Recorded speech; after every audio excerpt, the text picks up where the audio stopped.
The following is an exclusive presentation of WI Garden Media, celebrating 10 years of being the voice of Garden Talk Radio.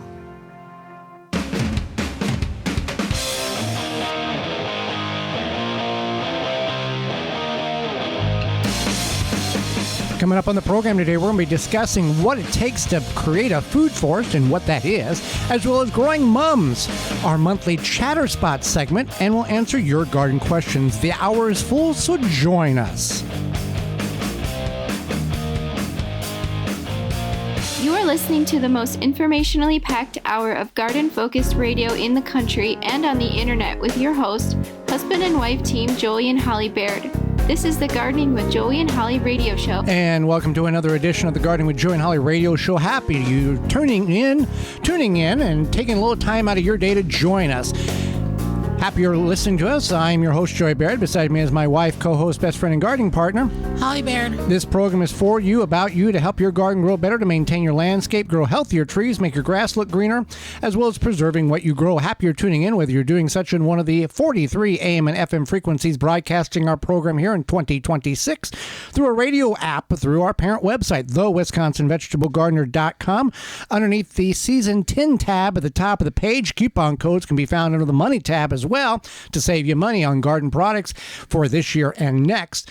Or podcast replay or in-studio video replay. Thank you so much for tuning in. If you want to be part of the program, participation is welcome, and you can do such by giving us a call, toll-free, coast to coast at 1-800-927-SHOW. That's 1-800-927-7469. Or you can give us send us an email to gardentalkradio@gmail.com. That's gardentalkradio@gmail.com. Well, Holly, before we get in the program, it's time for this week's joke of the week. Okay, so what did the watermelon say to the other? To the other watermelons? Yeah. It's hot out here. I don't know. You're one in a melon. One in a melon. This week's garden joke is brought to you by Rescue.com. American-made rescue products keep your family, home, and yard protected from pests such as wasps, hornets, yellow jackets, flies, ants, and more. Learn more at Rescue.com. That's RESCUE.com. Well, food forest. First of all, we're going to discuss what a food forest is and why you might want to, or if you have the ability to do such, to create one. You can go on YouTube and search food forest or creating a food forest, and you can find a plethora of different videos on how food forests are created, whether it's urban or rural areas. And it's a very sustainable way in order for produce to be produced. Right. So food forest, or some people call it a forest garden, is a diverse planting of edible and useful plants designed to mimic the ecological structure and self-sustaining resilience of a natural woodland. So it uses a multi-layered vertical design to maximize space, sunlight, and natural partnerships between perennial species. So you're growing trees, you're growing tomatoes, you're growing asparagus, you're growing berries, you're growing everything in one location. And essentially, if we want to go to this simplistic format, it's the way nature had intended for produce and plants to grow. Right. Instead of the singular culture of tomatoes in this bed, peppers in this bed, or even you take another step, polyculture, where you have a couple of plants. This is where you have all the plants growing in a distinct area, and they're working off each other. Now, this doesn't mean that you have to have a huge plot of land. You can do this on a smaller scale by being smart and strategic. Even if you have larger land, you still want to be strategic. So you want to set a goal. What do you want from your food forest? If your food forest is you love apples and you want apples, and then you also know that you love hazelnuts and you want to grow hazelnuts, then that could be your goal. If your goal is to mimic like a natural woodland, but also have a variety of fruit trees and other plants, then that's your goal too. You kind of have to think about what your end result is. Right. The food forest, a traditional food forest, fundamentally relies on trees to format its upper canopy and the understory layer. So you have to have trees in order to make this thing kind of qualify, quote unquote, as a food forest. Yeah, it needs a canopy layer. So you want to think about your goal. So then after you know your goal, you obviously know where you're going to hopefully put this, is you want to observe the land. So you want to watch things like sunlight, shade, if there's a water feature, wind. If you know, like where we live, wind often comes from east to west or west to east. Right. More often than not. So that's something to keep in mind. If the wind is variable, then it's variable. Well, also, you got a plan, you got a goal, but you have to make sure and understand that goal is going to move. Right. Oh, I'm only going to fill in the blank. Well, that's not going to happen because you're dealing with nature. It's a looser goal, but it's like more of a... I'm only going to wear a blue dress as well. That's fine because you have that... You're dealing with birds and insects and trees and water and all. Right. It's a moving more or target. less like a plant, an idea of what you want from it. It's essentially ideally. Right. So you want to observe the land, and then you want to start small. So you might want to start with just like a couple of trees. Well, yeah, you would want to start with trees first because the best time to plant a tree is 10 years ago. Right. And you want to make sure that whatever you do is acclimated for your climate, your growing zone, and if you can find like disease resistant if they need a second tree for pollination, right. or if they're self-pollinating, yeah, absolutely. And the number of chill hours you got to have for peaches or apples or whatever that case is, you want to make sure. Now this is, I mean, regardless of what size of a food forest that you may want to create, there's an investment that has to be put in. You're just not going to go find some stuff and throw in the backyard or throw in a vacant lot or a field. There is investment of fruit trees and plants. I mean, you can toss an apple in the ground and hope for the best, but yeah, you obviously are investing in again, this is part of the planning and thinking about, okay, my goal this year, and you can do yearly goals, right? Like I'm going to plant these 3 trees and this underbrush and I'll have this plan, right? Or I'm going to start, because you kind of have to clear some space. Yeah. So what invasive plants do you already have there? Do you have poison ivy or poison oak that you got to get cleared out? Right. To get a new palette. Maybe this is your first time hearing a food forest and you're like, I want to do that. I didn't know how to name. Maybe you're already doing it and you didn't realize. Yeah, this is what Grandma and Grandpa always did, so I just kind of kept doing it. And so maybe that's your plan now. Is you're like, I'm going to make this happen, and I'm going to do what I can now before next year, before it gets cold out, whatever. So plan your site, pick some smart plants, and then at this point you want to prepare the ground. Build the soil. So if you need to, maybe you need to pull out a bunch of weeds, or maybe there's some old sad bushes that you're like, I hate these things and they serve no purpose. And the berries are poisonous or whatever. Right. Rip those things out, whatever you have to do. So if you go and buy a fruit tree, we're going to go with apple tree, just generic numbers here, from your garden center in the spring. That tree is typically anywhere from 1 to 3 years old. An apple tree typically takes 2 to 5 years to bear fruit if it's grafted. And if it's not grafted, it can take up to 7 to 10 years to produce. And it's unpredictable if the fruit's going to be sour or sweet, because the way a lot of these fruit trees are, the reason why they're grafted is there is a root stock and they match the top with the stock, and in order to it's kind of like a hybrid tomato. They take the traits of some plants and the species and make it a better outcome of it. And some of these is, you want it to produce fruit, but there's no guarantee. Like we have a cherry bush mini tree. It's a cherry bush, but it looks like a tree. Produces no cherries. In the it's beautiful in the spring. It has hundreds and hundreds of little, looks like peas on strings, and then they all just disappear and nothing happens. So, right. Yeah. And I don't know if it needs I don't think it needs a second it doesn't, tree. No. Okay. So anyway, so you got yourself prepared here, and I just want to talk briefly about when you're planting trees. There's a method that is the smart method, and there's a method that is the dumb method. So the smart method, uneducated method. Okay, uneducated method. Because there's people maybe doing this and didn't know it was the wrong thing. Fine. Okay, fine. Yeah. So you want to dig the hole a little bit deeper and wider than what you expect the rootstock to take space, because you want to make sure that you're not trying to leave a bunch of roots above the ground. And you want to be able to backfill. Right. So when I say backfill, it means take the old soil that was in there. And you're not talking about digging extra 3 foot deep, maybe 6 inches. Yeah, deep. like 6 inches. You take your soil that was in there and you backfill and you replace it. You don't go get new compost. You don't go get new whatever. You use the soil that was there. You use the native soil that was there. So that's the mistake number one, is some people will be like, I'm going to put new compost in here and blah, blah, blah, blah. Thinking that it's going to benefit the tree. Yeah, no. It's not going to. The reason why it doesn't is because naturally the tree will start shooting out roots in order to find nutrients. If all the nutrients is right there, it's not going to lock itself in the soil, and it's going to be very vulnerable as it continues to get taller. It will fall over and topple onto things, and because there's no support underground. Right. So that's step one, is just backfilling with the native soil that's already there. Step number two is to make sure that you are not staking the tree in such a way that the tree is... Pull it tighter! Is like, yeah. Uh-huh. Uh-huh. Do you want to explain this one? There are people who plant trees that stake the trees down stronger and with heavier cables than radio towers are. Absolutely. And the reason why this is bad, and city municipalities do it, and you've probably seen your neighbors do it, you drive down a park, you see they're all strapped. The concept is they think, oh, the tree is weak, and by staking or strapping it down, I will allow the tree to get stronger in the stalk or the trunk, and then in a year or year and a half, I'll take the cables or the straps off. You're doing the opposite. The tree naturally needs to stand upright and needs to sway in the wind. The more agitation that trunk has, the stronger that trunk becomes. And then the better the tree will be as it grows.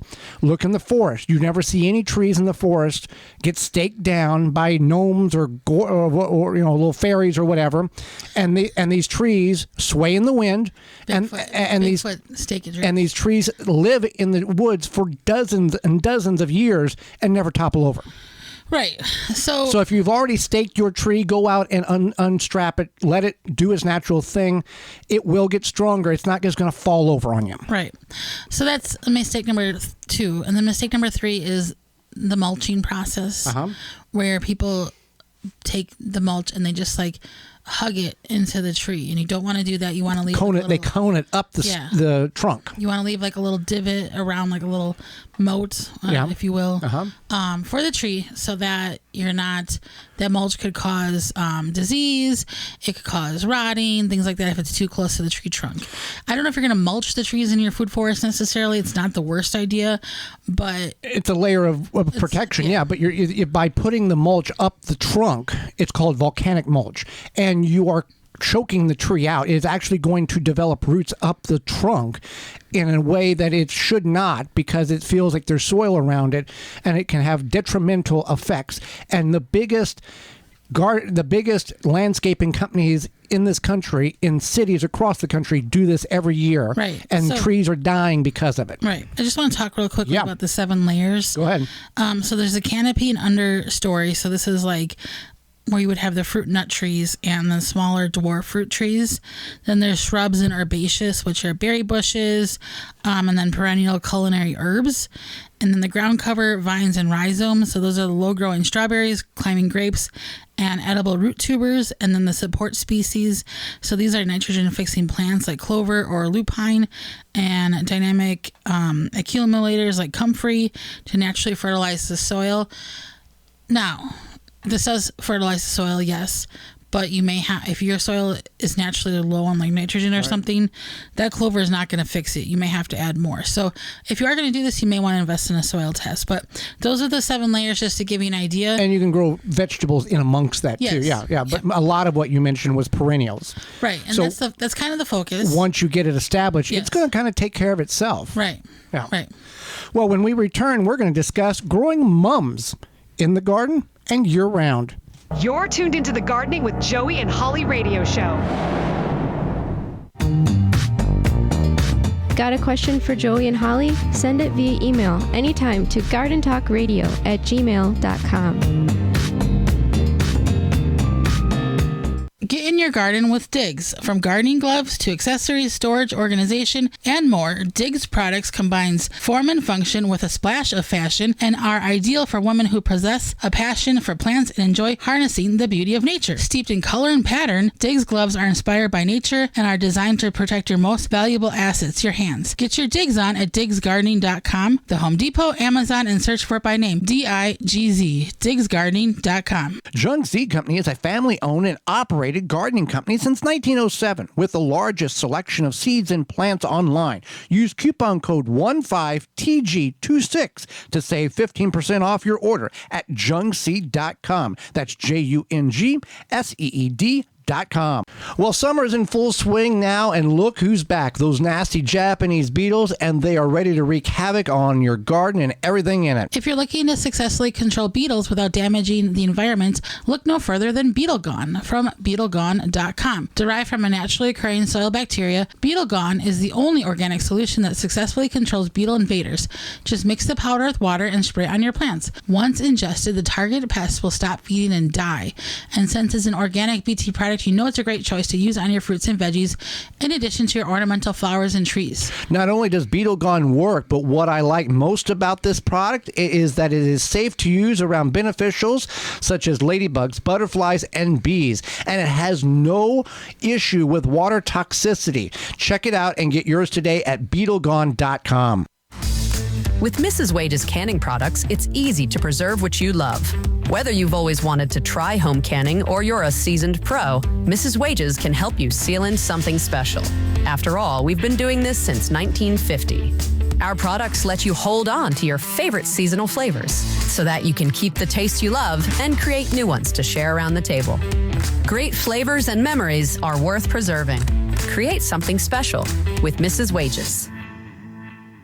Get higher yields with durable green bed raised garden bed kits designed to be drainable, breathable, pest resistant, and long lasting. DurableGreenBed.com. Abundance guaranteed.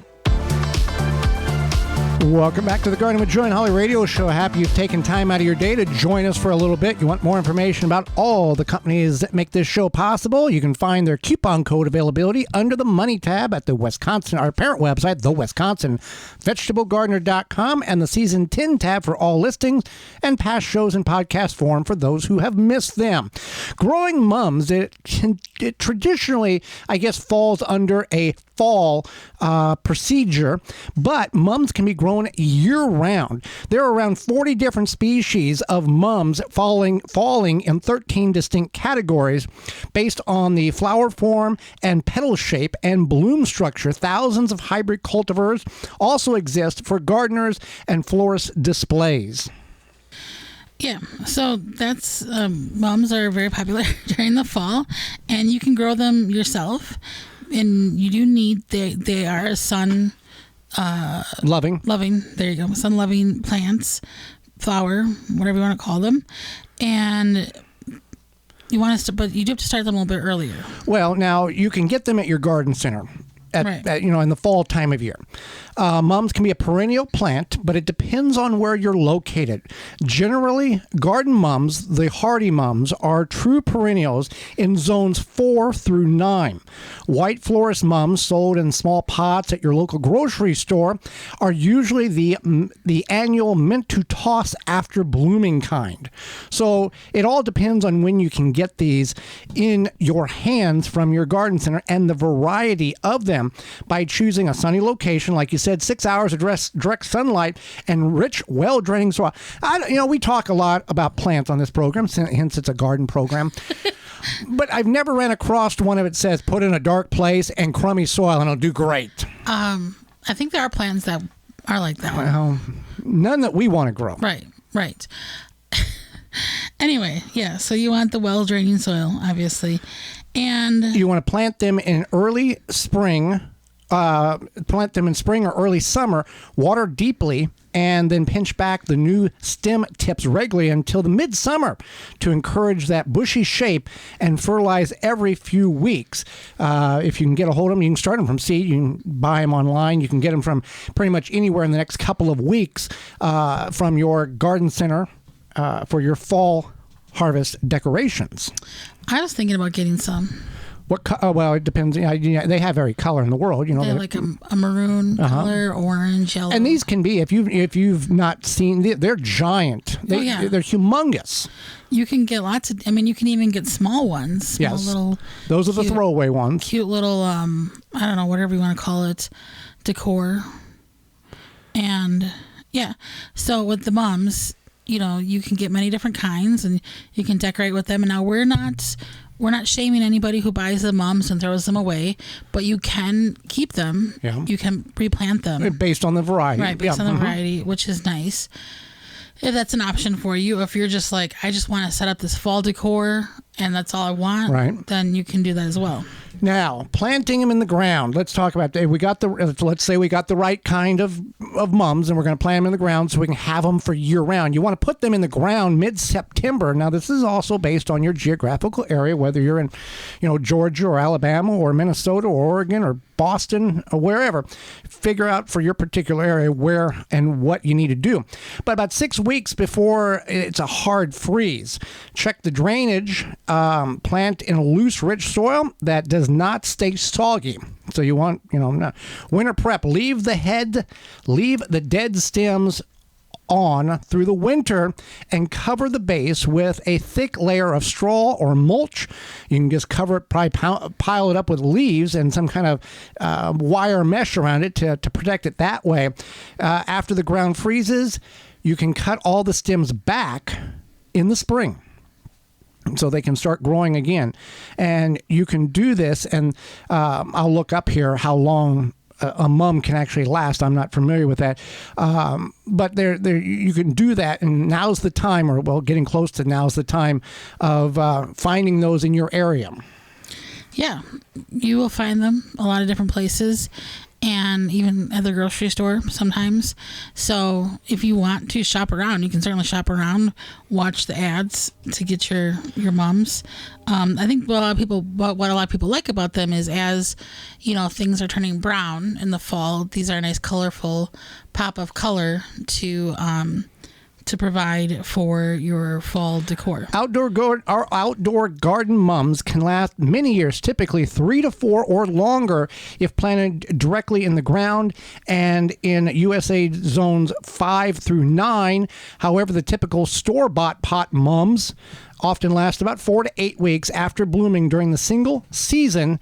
If left in a small container, they're typically going to not make the winter and be discarded.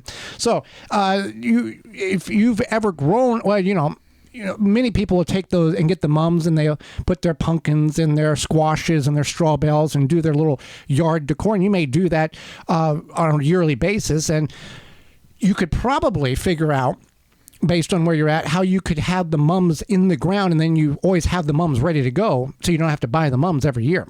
Yeah, but a lot of people like to put them on their porch. Yeah. Which makes sense. But you could put them on your porch, maybe, if you have the space for it. Some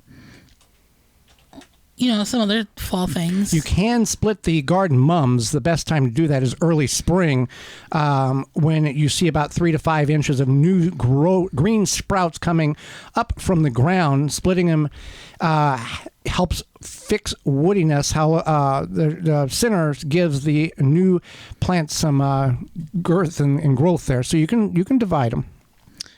Another fall thing is sunflowers. Well, yeah, you need sunflowers, but at that point, you've got to plan your sunflower. What do you mean? Like they've been, by the time fall comes, the sunflowers are already. Right, but maybe you grow some sunflowers, right? And kind of, like I grow them, and mine don't usually bloom until August, right? Because of the time you plant them, and right. Yeah. So it could be a lead into your fall decor. I don't know, but you often will see fall pictures and things like that with sunflowers. So I don't know where these fall sunflowers are, but it is kind of a fall thing. We've recently acquired some cattails. Right. And I didn't know anything about cattails, and we looked it up, and they just kind of, once you cut them from wherever you find them, maybe like a bog or something, or you're by your I don't know if it's you'd have to check your regulations. I don't know if you can go to your your county or your city's natural resource center area, camp or forest, and go to a bog or a slog and go and harvest them. I don't know how protected they may be. Have cattails growing in their culvert. Uh-huh. So, but they don't require any water once you cut them. They just kind of exist. Mums first grown in China about 3,000 years ago and rank as one of the world's most popular flowers, second only to the rose. Wow. Yeah.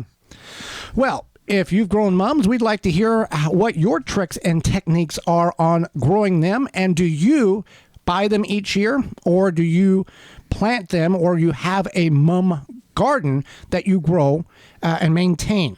Well, one thing in which you can do is simply keep the dirt out of your house, your shed, your barn, your cabin.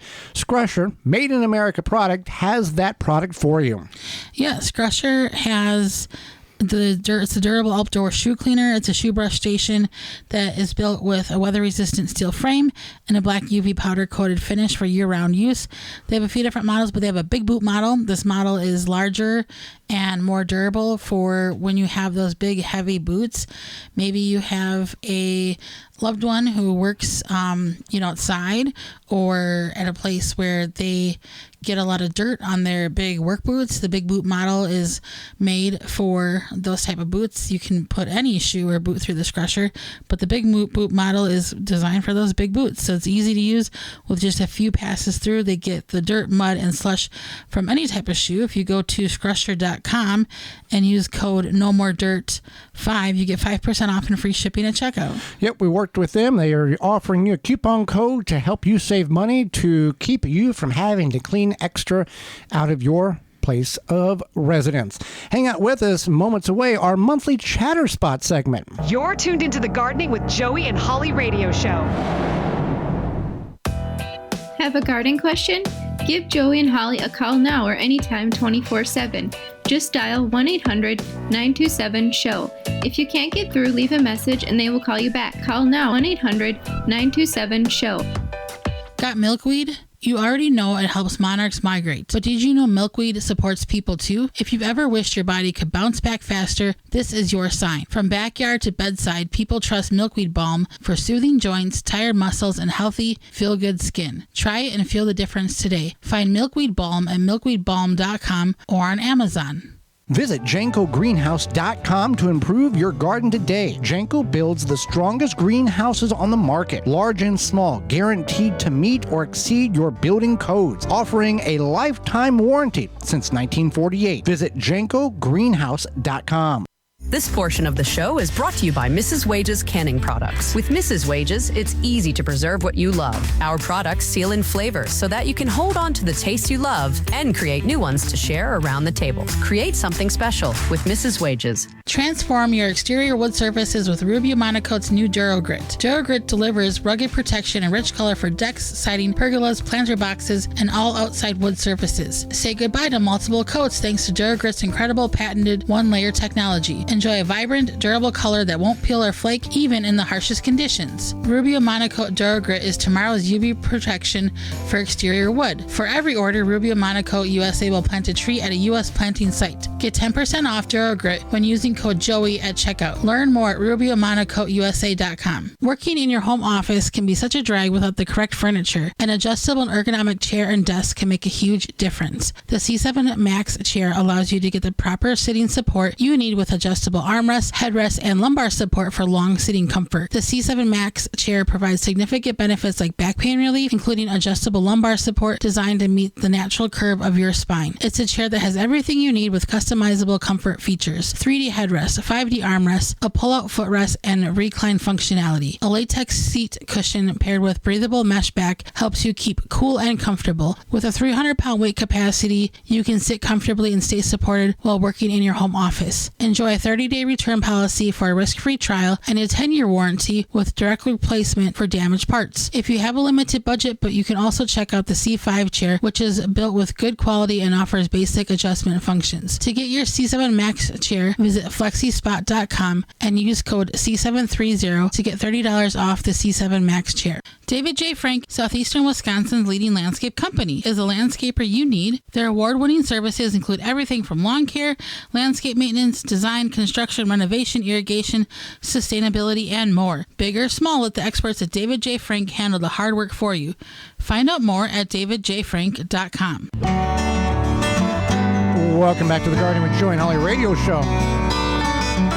Happy to have you along. Want to find out more information about those companies and all the companies that make this show possible to be heard all over the place every week?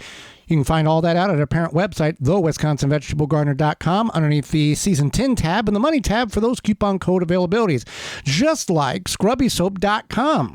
Scrubby is a natural soap with a scrubber inside that fills the entire size of the bar. So rather than using harsh synthetic cleaning agents, they use citrus oil. So it's the combination of the citrus oil and the scrubber that creates the ultimate soap for removing So dirt. it has the agitator in the soap, infused with the soap itself, all in one. And it's not just for your hands. It can be used for cleaning paintbrushes and more. So it's good for artists, painters, gardeners, mechanics, fishing, and chefs. If you've got dirty hands. Yes. Yeah. So if you go to scrubbysoap.com and use the code SOAP at checkout, you get 10% off your order. There you go. So our monthly Chatter Spot segment where we ask fun life questions, not religious, not political, because we upset everybody if we do that. Just fun questions in which we ask each other, and you'll get the hang of it. If you want to participate with your questions, send it on over to gardentalkradio@gmail.com. We'll start with this one, a video, sound, or song that brings you back to your childhood or teen years. You go first. When you hear the Wishbone, the PBS program, the dog that kind of brings you back. Arthur. Reading Rainbow. Yes. Mr. Rogers. All those theme songs. So you're thinking like a theme song? Well, it can be a theme song. It can be like, you've got mail. Something like, any noise. The dial-up noise. Yeah. Because it's amazing how the brain works. Right. That whenever you can have smelt something at age 7, and it was a wonderful fill-in-the-blank smell, and at age 42, somehow, somewhere in life has brought you to that smell, and you instantly remember, I was fill-in-the-blank this spot at age 7, I remember that smell. Right. It's just amazing how your mind works and locks those things in. Now, obviously, it can go the other way, a tragic thing, and then you experience and bring you back to a horrible memory. It goes both ways, but it's just really fascinating how that occurs. That you can think or smell something and it takes you back to a point where you may not even for 30 years you never even thought about it, and then boom. What about you? Arthur. Okay. The dial-up noise. It doesn't help if we both have the same answer. I don't know. I probably like certain TV theme songs that I'm not thinking of right now.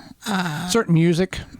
Yeah, we grew up, primarily late 90s, early 2000. That was kind of our teen years. That's whenever there was type of, you figure, Alan, if you're in the country music, Alan Jackson, George Strait, Garth Brooks, Reba McEntire, that type of thing. If you're in rock, Third Eye Blind.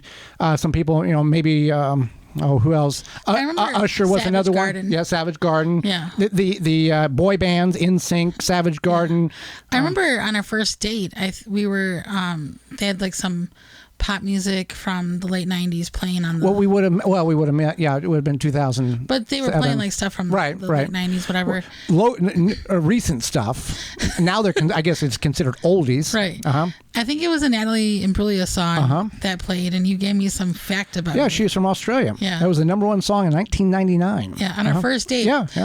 And you probably said that was the #1 song in 1999. I don't hold back facts. And I was like, this guy has got the facts. Uh-huh. And then remember you went off about football or something, some football facts, and I was like, I don't know about this. You don't even know what a first down is.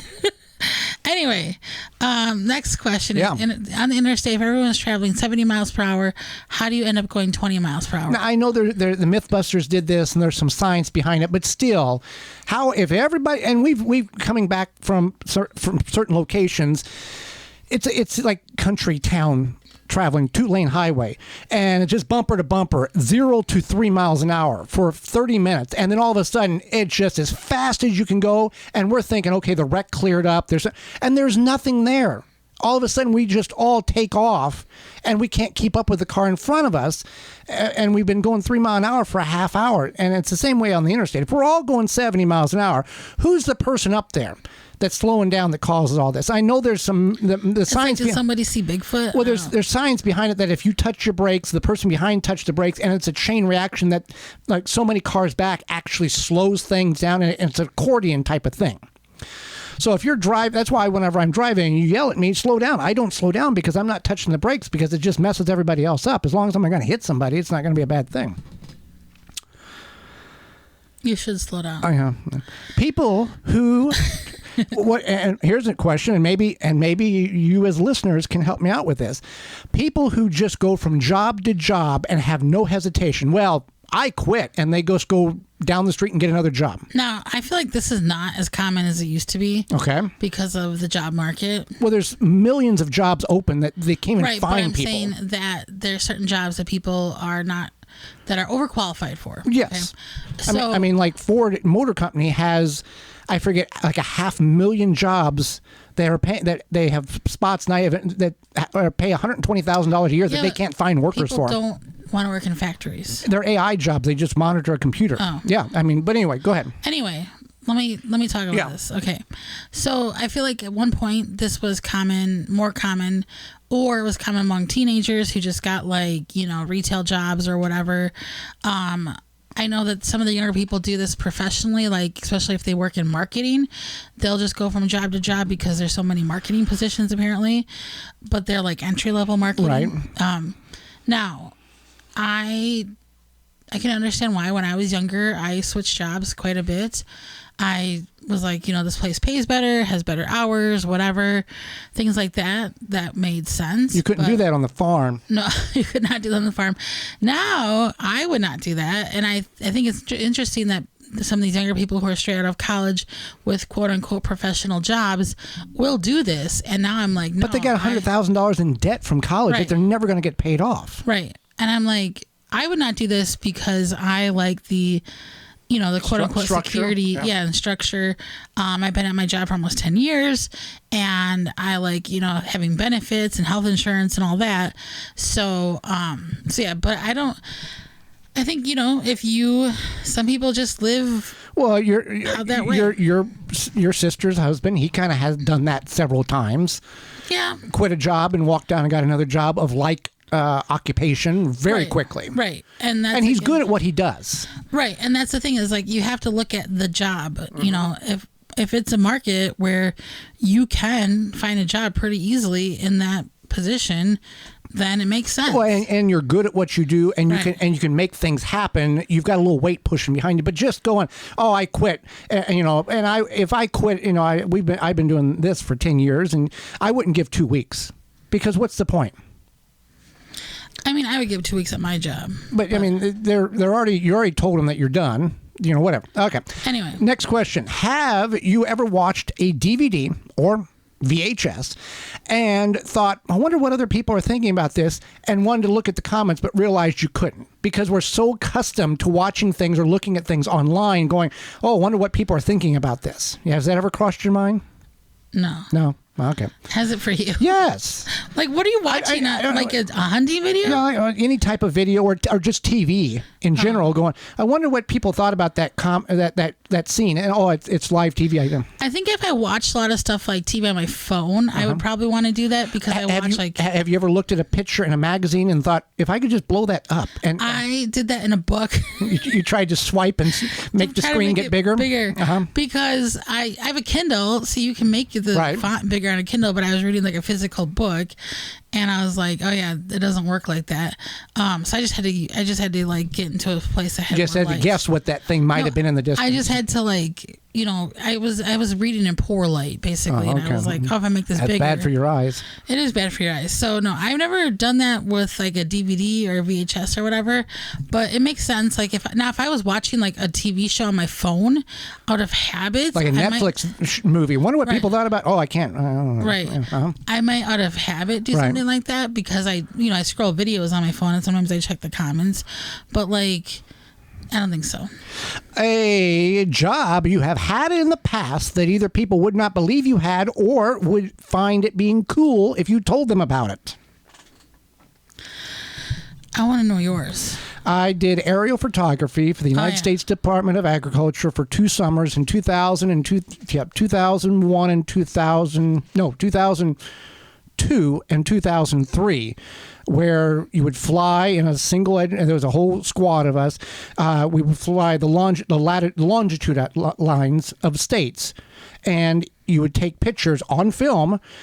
And then you would take and mail that off from wherever hotel you're at, and then they would develop it and they would send it back to the airport where there was another team there that would put all the slides together per county and mail those slides from the airport to that county in Ohio, Arkansas, Virginia, Illinois, Ohio, Indiana.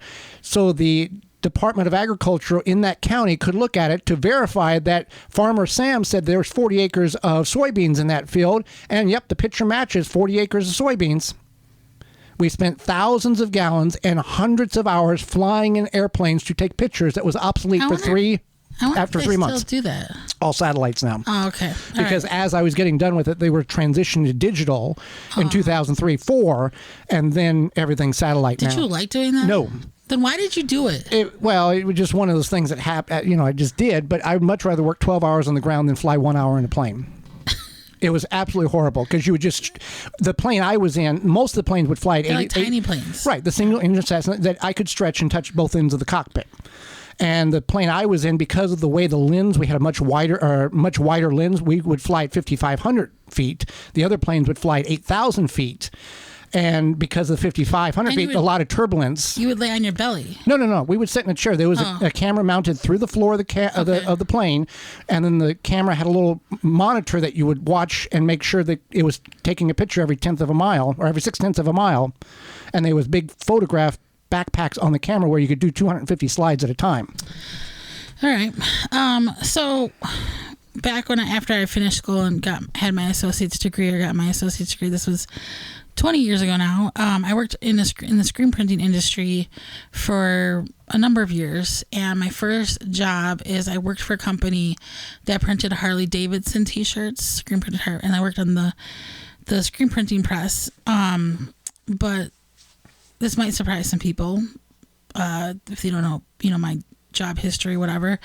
But also what was interesting about it is that we basically had to sign like an NDA in a way where we said like we wouldn't leak any patterns or designs, because this is all public would see it for the first time like everybody else. You weren't supposed to even know it existed. Right. Yeah. And at the time there wasn't like cell phone pictures. Right. What if you call it? Yeah. Maybe there was. I don't think so though, because it was like 2003. They would have been very bad cell phone pictures, but they didn't want you to publicize any of the images that were being printed. Right, and like we had to. Anything we brought into work had to stay like in our lockers, except for like a water bottle. I mean, that's not atypical of like most factory jobs, but they were like very stringent about it. And there was like 3 different security guards. Like you could not walk out with like a t-shirt. Right. Like, yeah. Unless you had a good memory, you really couldn't do anything besides just, it kind of maybe looked like that. Right. And then at one point I had filled in at the ink mixing area, and I also had to sign more paperwork so that I wouldn't leak these ink. The formulations. Yeah. So that was interesting, and I'm sure that's the same at Case International, John Deere, car dealers, car manufacturers, specific colors that are copyrighted and specific to that type of industry for that particular company. Right. I'm sure that there's a lot of that still going on today. Absolutely. And so that was interesting. 17 drops of this color, 9 drops of that color. That's what it was, and it was by weight. Well, right. But yeah. That was a job that I did, and I liked it. It was interesting, that's for sure. Okay, the number of loads on the laundry container never matches up with the number of loads that it actually equals out to. I think it's 127 loads in this 1 gallon jug. I think it's because they're considering like most washing machines supposedly hold 3 loads of laundry or something like that. Is it like the back of like a bag of potato chips? This has 7 servings, and you can finish it off in like 12 minutes watching a TV show? Yes. Yeah. But I think that laundry machines are larger than what they consider a load. I think it's marketing too. It's probably marketing. Oh, we can quote unquote saying that it'll be 126 loads if they only fill the cap 3/8 of a full, and for a small load, blah blah blah. I'm sure it's like it's like these battery these units. Oh, the fan will run 27 hours on low and 3 hours on high. Yeah. Uh-huh. Right. No, and it makes sense. It's your usage, your mileage may vary, as they say. Uh-huh. So, well, with that, we that's all we got for the Chatter Spot this month. If you want to participate in Chatter Spot next month, send your questions over to gardentalkradio@gmail.com. Hang out with us. When we return, it's going to be your garden questions and our garden answers. You're tuned into the Gardening with Joey and Holly radio show. Got a question for Joey and Holly? Send it via email anytime to gardentalkradio@gmail.com.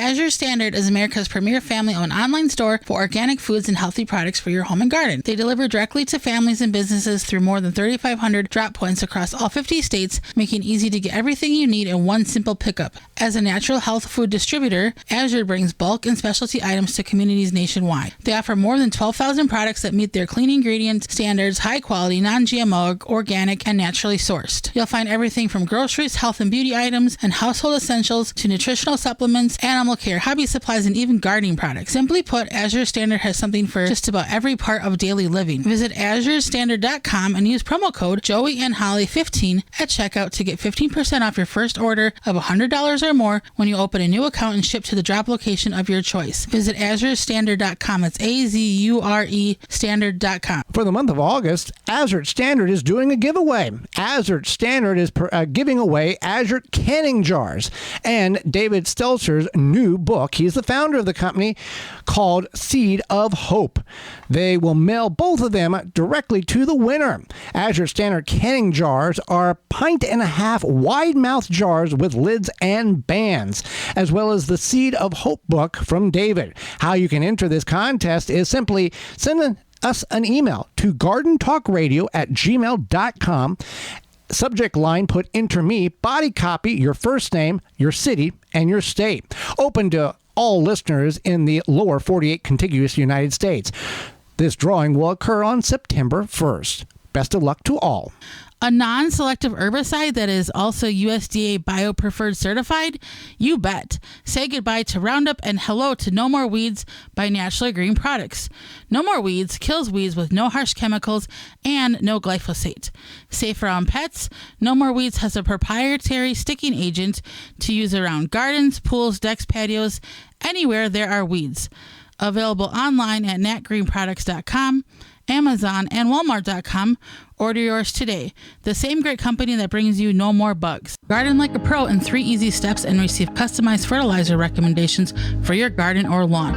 Soil Savvy helps you determine what nutrients your plants need to thrive. Never again over-apply nutrients they don't need. A patented process that makes you a smart gardener. To get your soil test kit, go to mysoilsavvy.com. Pomona's Universal Pectin is a high-quality pectin that gels reliably with low amounts of any sweetener. If you're trying to reduce the amount of sugar in your diet, you'll love Pomona's Universal Pectin. Now you can make healthy homemade jams and jellies sweetened to your taste.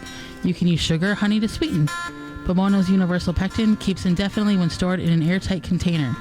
Easy to use, versatile, and comes with directions and recipes in every box. Find out more and where to buy at PomonaPectin.com. Also available at natural food stores and online.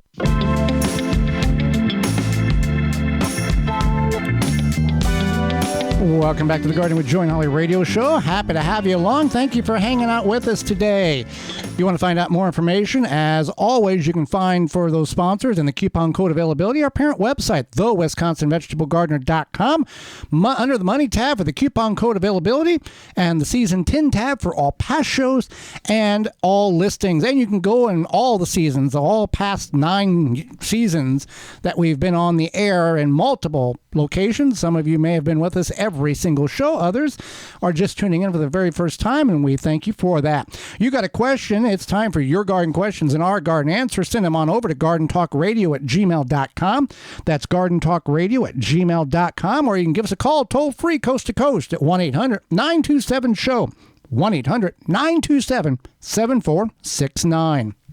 All right, so first question is, what did you fill your raised beds and containers to grow healthy, productive vegetables? I put straw and cardboard in mine, then compost soil, a little mushroom soil, and they did not do well. So what else should I add to the soil to get best results? We used a raised bed mix. Right. Well, yeah. You want to get good quality raised bed mix. Not everything you buy in a bag or in bulk has the quality and the oomph that you need for a garden. There are companies that produce crummy material and sell it as top quality, and then you are left with bad results and thinking that you did something wrong. Don't know if that's the case in this situation. However, adding cardboard, which is not necessarily good because it does have a toxicity of glue. Now, if you're using it for the base of your raised bed, that's something totally different. But if you're mixing it in based on the question, that is adding some contaminants potentially. Straw is a filler. That's not going to add you anything. That's actually going to take away from adding more soil. That's going to take volume away. And then the compost soil. I know, I'm kind of curious about the straw. The mushroom soil or mushroom compost, that would be good. Right. There's a lot of variables here, but if you go and invest in good quality soil, and I don't mean name brand fill in the blank, you got to do your research, and sometimes your best compost or soil mix comes from your independent garden center that they make it on hand, or your local composting company, rather than getting compost from the municipality that you live in, due to the fact that they will just compost anything, toxic, weed, whatever, and then you've got it and you are putting that into your mix and you're getting poor results. All right, next question is, I grew lunchbox peppers this year. I saved those seeds for next year. Can I save the seeds for next year, or will they produce something weird and unreliable since they are hybrid? What about sun gold cherry tomatoes or Mr. Stripeys? Having trouble understanding which I should save and which would be a gamble. Thanks in advance. So you can save those seeds from the hybrid. You're going to get a pepper. You're going to get a pepper. You're not going to get something weird. You might not get planted a pepper and now I got a watermelon. Something didn't work out right here. Right. But it's not going to necessarily be like the same exact thing. So you'll get a smaller pepper. You're going to get some hybrid seeds are basically when they combine two favorable attributes of that type of vegetable or whatever. Not a genetically modification at all. No. So, for example, lunchbox peppers are made to be smaller, and I think that they're also made to be more disease resistant. And then I believe they grow pretty quickly. So it might grow slower. And in nature, nature naturally hybridizes plants too, right, for the best, strongest plant. Right. Yeah. So you can still do that. Sun gold, are those hybrid? It depends. Yeah. I didn't go into that part there. So it's not going to be a gamble. You'll get something. It's not going to be exactly the same necessarily, but you can save those seeds and plant them, and then you can have your own little science experiment and see what happens. Well, the advantage to hybrid is a lot of the hibernation of these plants, not hibernation, but the hybrid manufacturing of these plants, hybridization, is to give the plants a more resistant towards pests and diseases. The organic or heirloom varieties have some of that in naturally, but those are the ones you want to save, and those are more susceptible to certain diseases and insects because they are, quote unquote, more natural. All right. When you grow in a bag or bucket or something that is not contained to the contacted to the actual earth, how do you make the soil stay alive? Because, for example, there's probably no worms getting into it if it's in a bucket or an elevated raised bed. Okay, so when you start with growing in a bucket or whatever, you usually have good soil. Well, you should. You should. Good compost, whatever you have in there.